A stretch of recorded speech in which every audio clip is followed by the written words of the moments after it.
If you guys want the Cowboys to beat the Eagles, which every single person watching should want, even if you're an Eagles fan, hate watching, I think that means deep down you do want the Cowboys to win. So, like the video, please and thank you if you want the Cowboys to win.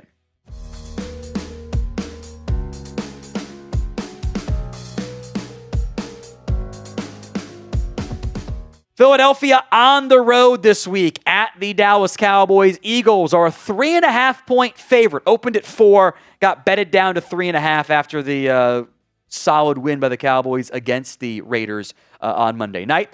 One of the lower over-under totals in several weeks here. That was the 47.5. It's been 49 or 50 for quite a while now. Eagles have been mostly average, frankly, on offense. That is how it's been so far this year. The Cowboys have been awesome on offense, but the Eagles, especially as of late, have been really good on defense.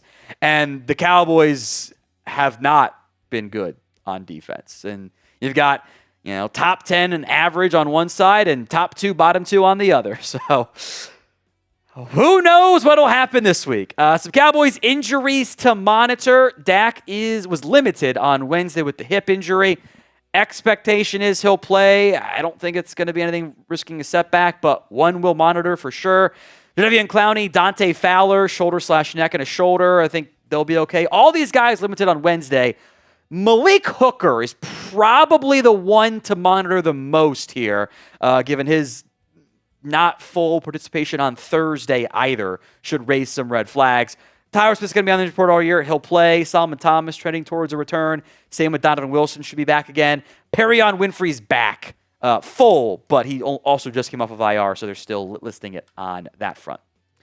Philadelphia-wise, Lane Johnson, I don't think is going to play. I'd be shocked if he did. He's got the D-less Frank issue. He's probably going to miss several weeks.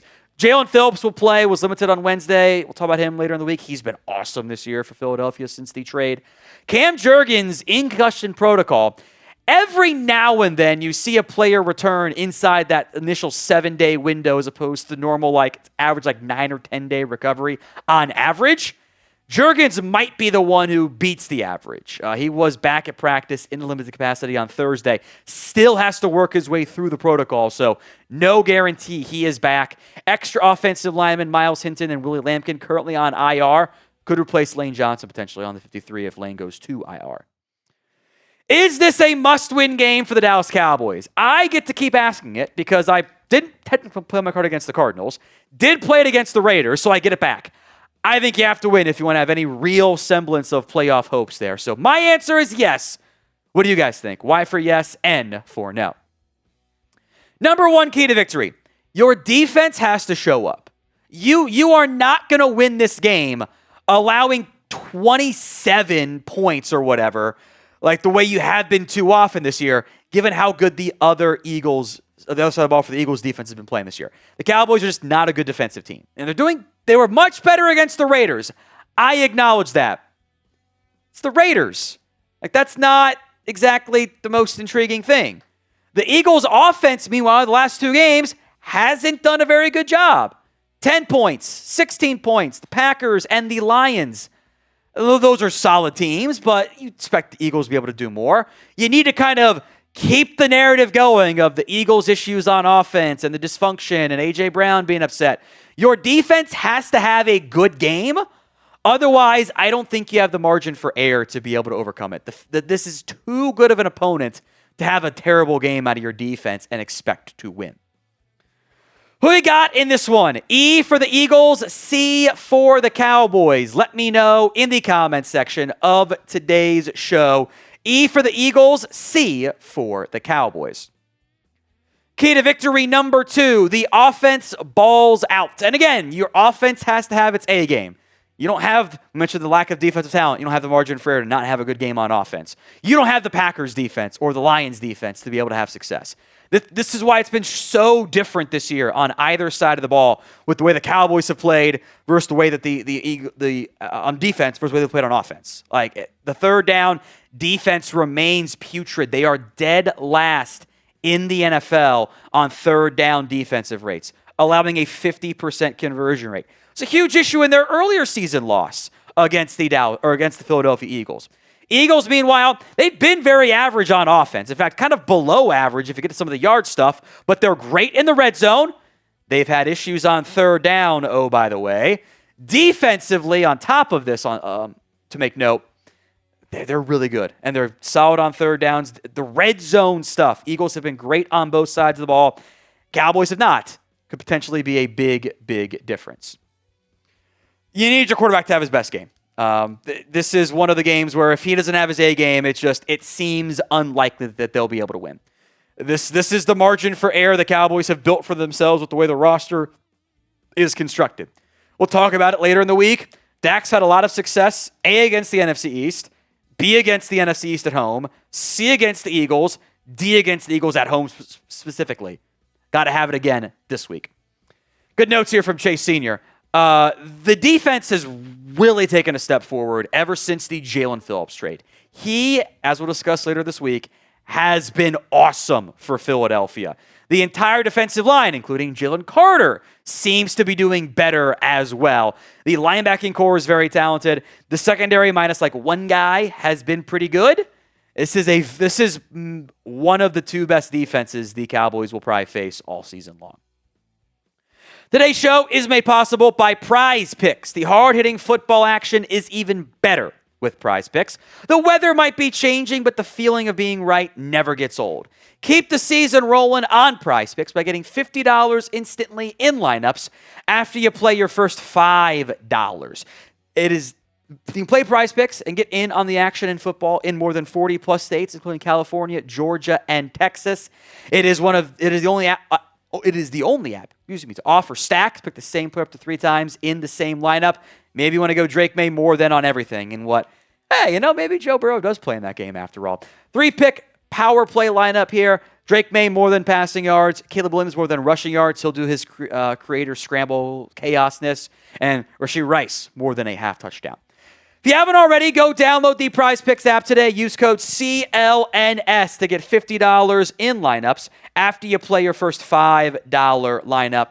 That's code CLNS to get $50 in lineups after you play your first $5 lineup.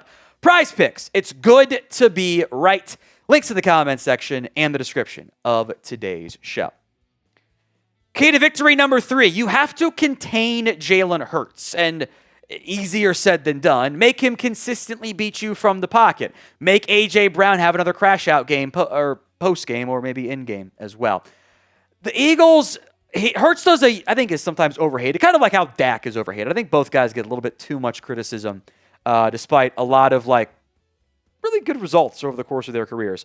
Hurts does a good job not turning the football over. His biggest weakness right now, because he's gotten much better against the blitz. He's been way better in that area. As we'll discuss again later, zone coverage issues. He just will not attack the middle of the field. He's never done it across his career. It's not what he does. And week 1, Cowboys got him into third downs and just did not be able to have success in the end. Give me your score predictions of the Cowboys against the Eagles. Let me know in the comments section of today's show. Number 4, you do need your entire supporting cast to show up. If they don't show up, I don't know how you're going to be able to win this game. And I'm thinking in particular, CeeDee Lamb, don't have the dropsies, okay? Don't do that. Do not allow that to happen. Make those catches in the biggest moments. George Pickens continue to play some incredible efforts and everything there. And it's also it's everybody on this team. You want to beat one of the best teams in football, it can't be one superhuman effort. It's got to be the entire team. Jake Ferguson has to play well, not drop passes, do a little bit more after the catch. Javonte Williams got to have himself a nice game on the ground. The offensive line has to block. We just spent how much time talking about the defense. It has to be a team effort. That includes special teams, by the way, as well. Hit that sub button if you haven't already, youtube.com/CowboysTV, and join us for our live Cowboys-Eagles watch party on Sunday. 5th key to victory, you got to go show something. You got to prove something. The Dallas Cowboys this year, and we'll see if it changes as the year goes on, but I doubt it given the way their records have been, are winless this year against teams above 500. They did tie against the Green Bay Packers, but they've lost against all the other above 500 teams they've played, and even to some not good teams like the Cardinals as well. You have to prove that you can actually beat an above-average football team. Otherwise, all the hopes and whatever of making it to the playoffs, they're meaningless if you can't win a game like this. I want to believe, but I am going to pick the Eagles to win. I'd have the Cowboys covering, by the way. Eagles 25, Cowboys 23. You can beat Philadelphia, but I also got burned several times this year watching the Cowboys defense look good against the bad team and then collapsing against the good team. I don't want to make that same mistake again. I would be happier if I end up being proven wrong instead.